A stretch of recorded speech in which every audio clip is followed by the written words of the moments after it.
Hoje é terça-feira da primeira semana da Quaresma, dia 2 de março. Em nome do Pai, do Filho e do Espírito Santo.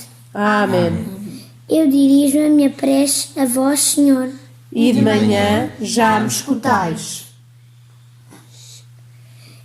Diz o Evangelho de São Mateus.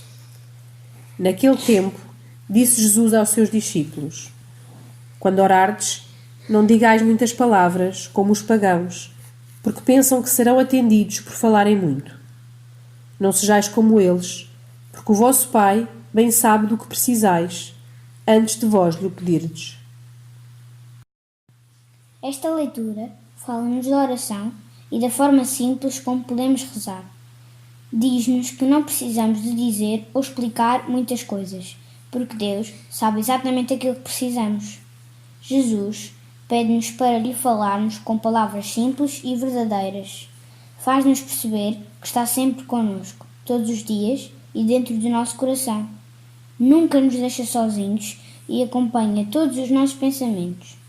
Além disso, a oração simples ajuda-nos muito, porque assim ficamos a escutar o que Deus, nosso Pai, nos quer dizer em cada dia para a nossa salvação.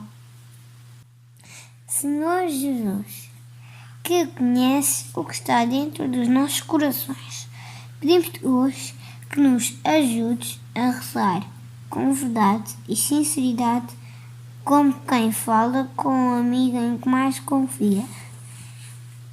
Pedimos também pelo nosso coração para que te saiba acolher e se deixe preencher pelo teu amor.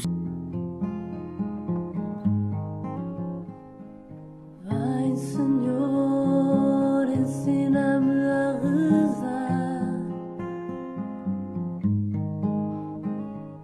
Vem, Senhor, ensina-me a esperar.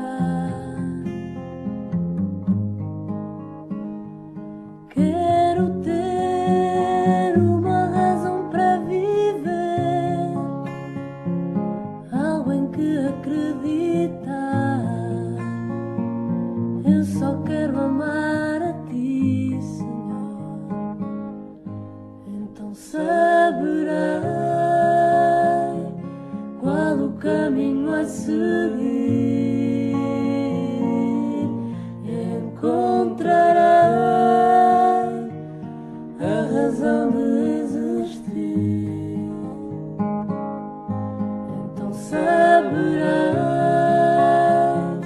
qual o caminho a seguir.